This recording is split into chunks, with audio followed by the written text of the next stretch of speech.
Hello बच्चों, आइए प्रश्न को देखते हैं। यदि एक वर्ग एक वृत्त के अंतर्निहित है तो वृत्त तथा वर्ग के क्षेत्रफलों का अनुपात क्या होगा, हमें ये बताना है। प्रश्न को हल करने से पहले इसकी मुख्य अवधारणा के बारे में चर्चा कर लेनी है।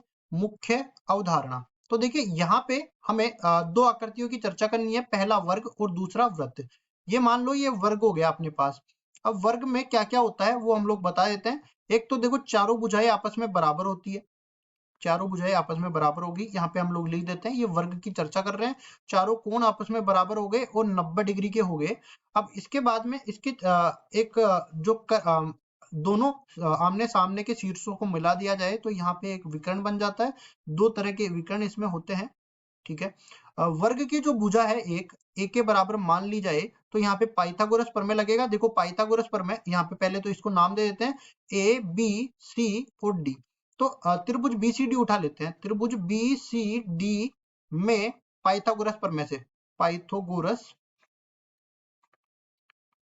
प्रमेय से पाइथागोरस प्रमेय क्या कहता है, ये समकोण त्रिभुज में लगता है और बराबर कर्ण का वर्ग मतलब बड़ी वाली भुजा का वर्ग बराबर हो जाता है दोनों छोटी वाली भुजाओं के वर्गों के योग के। आधार का वर्ग प्लस लंब का वर्ग, तो देखिए इसमें कर्ण का वर्ग तो किसके बराबर हो जाएगा, बीडी का वर्ग, ठीक है। बीडी का वर्ग बराबर हो जाएगा आधार, आधार किसी को भी एक को मान लो, बीसी का वर्ग प्लस सीडी का वर्ग। इस तरह से हमने बोल दिया।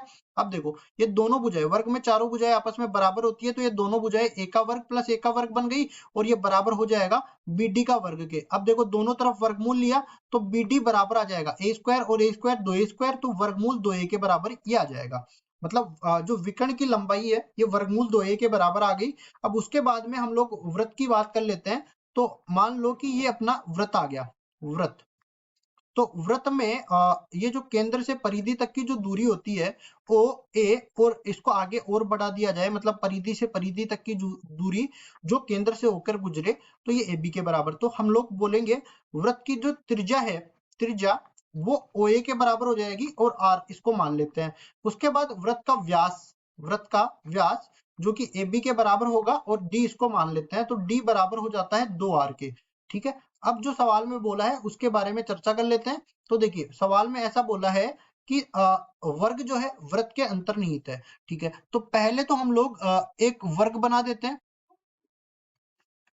ये हमने बना दिया वर्ग। अब वर्ग के चारों कोनों से गुजरता हुआ एक वृत्त जाता है, मतलब कि ये वृत्त वर्ग जो है इस वर्ग में अंतर्निहित हो जाता है, इसके अंदर आ जाता है, ठीक है। ये आ गया अपना वर्ग और बाहर हो गया वृत्त। अब उसके बाद में देखो ये यहाँ पे केंद्र हो गया और केंद्र से गुजरती हुई जो जाएगी लाइन, जो परिधि से परिधि तक के बीच की दूरी होगी उसको बोलते हैं त्रिज्या। मतलब इसको ए, इसको बी, इसको सी और इसको डी बोल दिया जाए तो हम लोग बोलेंगे कि एसी जो है यहाँ पे बिल्कुल केंद्र से होकर गुजरेगी। चूंकि वर्ग भी अपने पास सममित होता है तो एसी अपने पास वृत्त का व्यास हो जाएगा, वृत्त का व्यास, और साथ ही साथ वर्ग का विकर्ण, वर्ग का विकर्ण। अब देखिए मतलब वृत्त का व्यास किसके बराबर माना हमने, डी के बराबर, और वर्ग का विकर्ण वर्गमूल 2a के बराबर आ गया। अब उसके बाद देखिए डी जो है अपने पास किसके बराबर होता है, 2r के बराबर होता है, जो कि अपने वर्गमूल 2a के बराबर आ गया। अब उसके बाद देखिए ये अगर मैं ए का मान निकालना चाहूं तो 2 में वर्गमूल 2 गुणा में आर के बराबर हो जाएगा, मतलब ए बराबर हो जाएगा वर्गमूल 2r के बराबर, ठीक है। ए बराबर वर्गमूल 2r। अब देखिए वर्ग का क्षेत्रफल और वृत्त का क्षेत्रफल दोनों निकाल लेते हैं। वर्ग का क्षेत्रफल इसको हम लोग a1 से निरूपित कर देते हैं जो कि बराबर हो जाएगा ए स्क्वायर के, ठीक है। और उसके बाद वृत्त का क्षेत्रफल, वृत्त का क्षेत्रफल इसको हम लोग a2 से निरूपित कर देते हैं और ये बराबर हो जाएगा पाई आर स्क्वायर के। अब देखिए हमें बोला है वृत्त तथा वर्ग के क्षेत्रफलों का अनुपात, मतलब वृत्त का क्षेत्रफल ऊपर लेना है तो a2 बटा a1 हमें निकालना है। तो लिखेंगे प्रश्नानुसार a2 बटा में a1 ये बराबर हो जाएगा पाई आर स्क्वायर और नीचे हो जाएगा ए स्क्वायर के।